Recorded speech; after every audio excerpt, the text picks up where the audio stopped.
Syahira berbaring di pelukan Randy. Mereka bersantai di atap gedung resto. Gadis itu lebih banyak diam sejak pagi, membuat Randy penasaran dan ingin bertanya. "Ren? Ada apa? Jika seandainya kau menikah dengan wanita yang hamil oleh laki-laki lain, bagaimana perasaanmu?" "Entahlah. Yang aku nikahikan kamu. Dan aku tidak pernah mendengar kalau kamu berhubungan dengan laki-laki lain di belakangku. Meski kau masih belum sepenuhnya menerimaku. Hanya seandainya, Ren. Apa kau bisa menjawabnya? Jika itu kau, aku tidak peduli. Meskipun kau adalah nenek-nenek dengan banyak cucu, aku juga tidak peduli." Syahira tersenyum tipis. Ia masih merasa tidak tenang dengan kehamilannya saat ini. Haruskah bicara jujur pada laki-laki itu? "Ren, aku ingin mengakui sesuatu. Aku tahu, aku tidak seharusnya membuatmu kecewa. Tapi, aku tidak ingin pernikahan kita dibumbui dusta." Randy menaupkan alis. Gadis itu sangat aneh. Ia sudah merasakan keanehan itu sejak pagi, sekarang tingkahnya semakin aneh lagi. "Apa yang terjadi?" tanya Randy sambil memeluknya semakin erat. Ia menguatkan hatinya sendiri untuk mendengar pengakuan gadis itu. Padahal sudah mencoba untuk melepaskan cintanya pelan-pelan, tapi hatinya masih merasa berat. "Aku pernah mabuk bersama teman-teman. Saat aku bangun keesokan harinya, aku berada di dalam kamar hotel. Aku tidur seranjang dengan laki-laki lain. Dan aku hamil, Ren. Aku sudah tahu hal itu, Syah. Tapi, saat mendengarnya dari mulutmu sendiri, hatiku sangat sakit." Randy terdiam dan menggumam lirih dalam hati. Tidak disangka, gadis itu sudah hamil. Ia benar-benar telah kalah untuk memperjuangkan cintanya. Laki-laki itu sudah menyelidiki kejadian Syahira dan Ken di hotel. Setiap mereka berdua berinteraksi, Randy mengetahuinya. Namun, ia menutup mata dan telinga. "Kamu marah, Ren?" tanya Syahira kepada kekasihnya yang diam melamun tanpa komentar. "Aku tahu. Kau pasti tidak akan meneri." "Siapa bilang aku tidak mau menerima? Aku tidak masalah jika kau sedang hamil. Kita akan merawat bayi itu sama-sama. Siapa saja yang tahu soal kehamilanmu? Kamu dan Erika saja. Aku tidak berani mengatakannya pada mama dan papaku. Tidak perlu memberitahu mereka. Jika ada yang curiga dan bertanya soal perutmu, bilang saja kalau itu anakku." Randy mengatakan hal itu tanpa ragu. Syahira terharu dengan kesetiaan dan cinta tulus laki-laki itu padanya. Ia memberikan kecupan singkat di bibir Randy. "Terima kasih. Ngomong-ngomong, pernikahan kita tinggal 3 minggu lebih. Besok, pihak wedding organizer ingin mengambil foto prewed. Jangan sampai lupa." "Jam berapa?" "Malam, sekitar jam 7. "Oke. Besok aku tutup resto lebih awal." Ia merasa ringan saat menarik napas. Beban berat yang sejak kemarin mengimpit dadanya, seperti debu yang tersiram air hujan. Ia tidak menyangka, Randy akan menerima keadaannya.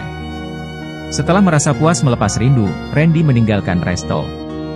Syahira bahagia, laki-laki itu tidak mempermasalahkan kehamilannya. Meskipun, ia masih membohongi Randy dengan tidak mengatakan siapa ayah bayi itu. Ia melirik jam di layar ponselnya. Jam 10 malam, masih bisa untuk membuat janji dengan seseorang. Syahira menelepon nomor Ken. "Aku harus bertemu denganmu malam ini juga, Ken." "Kenapa, merindukanku?" "Tidak usah banyak bertanya. Aku menunggumu di parkiran resto," pungkas Syahira. Sambungan telepon diputus. Laki-laki itu tidak pernah berhenti menggodanya. Ia mengingat zaman SMA dulu. Saat laki-laki itu menyatakan perasaannya. Pada sore hari di gudang kosong di lantai 3 gedung SMA. Kata-kata cinta itu meluluhkan perasaan gadis itu. Persahabatan mereka berubah menjadi cinta. Semuanya sangat indah pada awalnya, sampai tragedi itu terjadi. Ken kehilangan ingatannya. Melupakan gadis bernama Sasha, melupakan kekasih tercinta, melupakan segala kenangan yang mereka rajut bersama-sama. Sejak saat itu, hati gadis itu hancur dan terluka. Setelah sanggup keluar dari bayang-bayang masa lalu, dengan seenaknya Ken kembali datang dalam hidupnya. Memporak-porandakan kembali hati dan jiwanya. Merusak impian bahagia seseorang yang telah menemani Syahira dengan setia. Ken menekan klakson saat ia tiba di depan resto milik Sasha. Ia segera melaju pergi setelah gadis itu memutus sambungan telepon tadi. Ken pikir, gadis itu ingin meminta tanggung jawab padanya. "Jangan menggangguku lagi, Ken. Aku memang hamil dan ini anakmu, tapi aku sudah mengatakan hal ini pada Randy. Dia bersedia menerimaku dan anak ini. Biarkan aku dan Randy bahagia." "Yakin? Kamu akan bahagia dengan orang yang tidak kamu cintai. Jika kamu merasa yakin, aku bisa menyerah. Tapi, aku tahu kamu tidak mencintai sepupuku. Menikahlah denganku, Syah. Aku berjanji padamu, kali ini tidak akan meninggalkanmu lagi," bujuk Ken. Syahira keluar dari mobil Ken. Semua yang ingin dikatakan, sudah dikatakan. Ia tidak ingin berlama-lama di dekat laki-laki itu atau hatinya goyah. "Calon pengantin prianya mana ini?" tanya fotografer yang akan memotret foto prewedding. Syahira menelepon Randy, tapi tidak dijawab. Saat Ken datang dengan setelan jas hitam, Randy baru menerima telepon dari gadis itu. Ucapannya begitu terburu-buru. "Halo Hani. Aku sedang di luar kota. Tiba-tiba ada masalah dengan hotel cabang di Bandung. Kamu foto prewed sama Ken saja dulu. Nanti wajahnya tinggal diubah jadi wajahku. Postur tubuh Ken kan sama denganku." "Oke, aku tutup teleponnya. Tunggu dulu. Ren." Tut tut tut. Panggilan sudah diakhiri. Karena kru fotografer sudah lelah menanti Randy, mereka pun memaksa Syahira untuk mengambil foto dengan peran pengganti saja dulu. Mereka membujuk gadis itu karena mereka juga ingin segera beristirahat. Tidak ingin membuat yang lain tersiksa, gadis itu akhirnya mengambil foto prewed bersama Ken. Canggung saat ia harus berpose mesra dengan laki-laki itu. Mau bagaimana lagi? Entah terbawa suasana atau apa? Syahira merasa nyaman dan santai setelah mengambil beberapa foto awal yang terasa kurang bagus. Di pengambilan gambar berikutnya, ia bisa tersenyum bebas. Foto-fotonya bersama Ken terlihat sangat natural. Syahira memandang laki-laki yang berfoto dengannya dengan tatapan penuh cinta. Sejenak, Syahira seolah lupa jika Ken hanya menggantikan Randy. "Oke, sudah cukup. Kalian berdua, tolong lihat-lihat dulu hasil pemotretan tadi. Jika ada yang dirasa kurang bagus, kami akan menghapusnya dan tidak akan kami pakai untuk video kolase nanti. Ayo Ken." Syahira menggenggam tangan laki-laki itu dan melihat fotonya bersama. Bibir keduanya tersenyum penuh kebahagiaan. Namun, saat fotografer itu menyebut nama Randy, kebahagiaan itu seperti ditarik paksa dari mereka. "Sudah bagus semuanya ya? Nanti, tinggal diedit saja wajahnya dengan wajah Mas Randy." Syahira tersenyum getir. Ilusi sesaat telah membuatnya lupa pada kenyataan, bahwa Randy lah yang akan menikah dengannya. Ken hanya pengganti sementara untuk pemotretan saja. Kesedihan gadis itu terpancar jelas di wajah sendunya. Hari pernikahan Syahira dan Randy semakin dekat. Kurang dari 2 minggu lagi dan Randy semakin sibuk. Meski setiap malam laki-laki itu menelepon, tetapi ia merasa aneh dengan sikap Randy yang seperti itu. "Kamu itu sibuk apa sih?"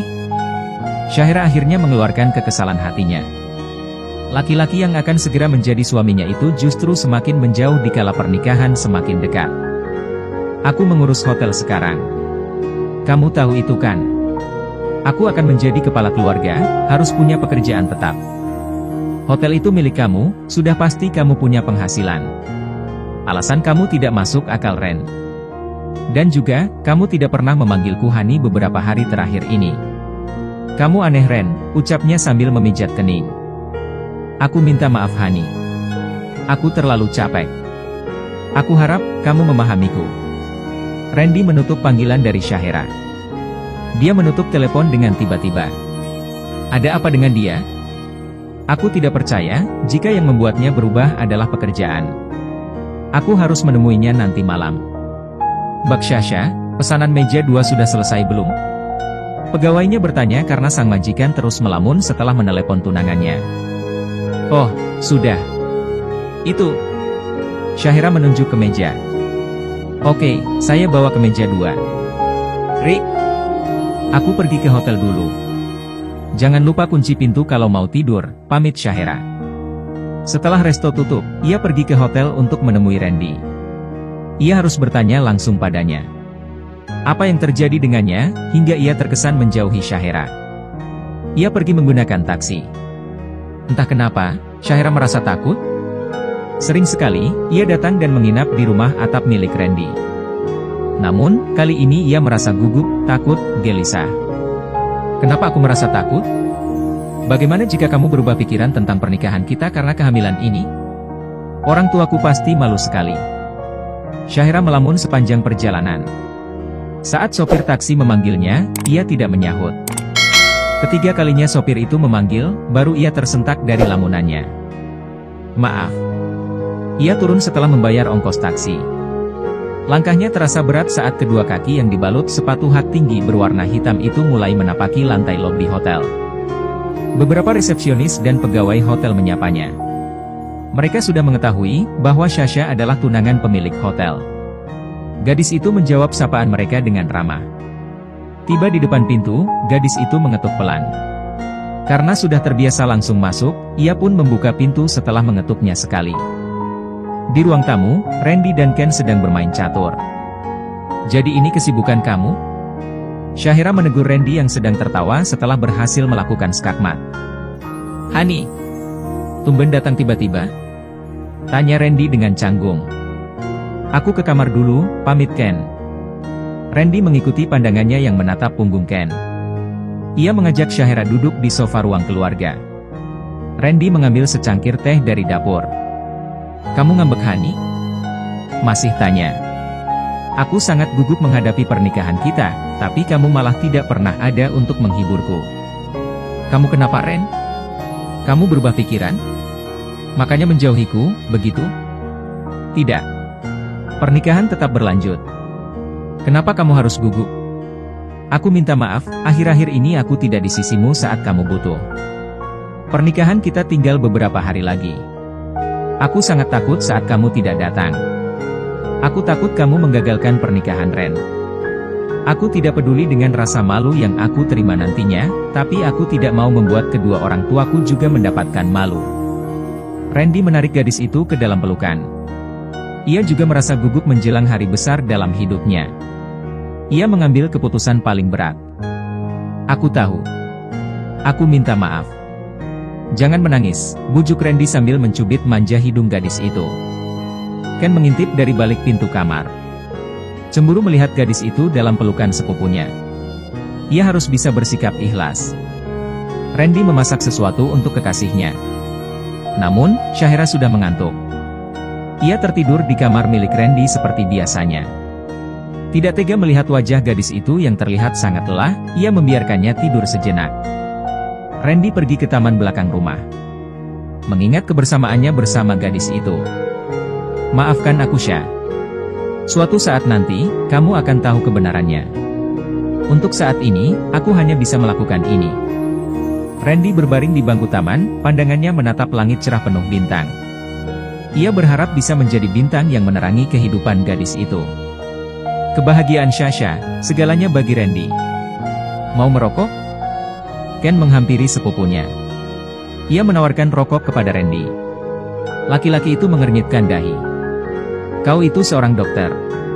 Seharusnya tahu, merokok tidak baik untuk kesehatan, celetuk Randy. Mantan dokter. Ih, kenapa tidak lanjut kuliah? Malah jadi tukang kue, ejek Randy. Sialan. Pastry chef, bukan tukang kue, jawab Ken sambil menendang kaki kursi. Apa yang membuatmu di blacklist dari dunia kedokteran? Maaf, aku belum sempat bertanya tentang masalahmu. Bukan tidak peduli. Hanya saja, kau seperti menutup diri sejak pulang dari luar negeri. Kau ingat dengan ceritaku? Tentang amnesia yang menimpa kamu, aku ingat.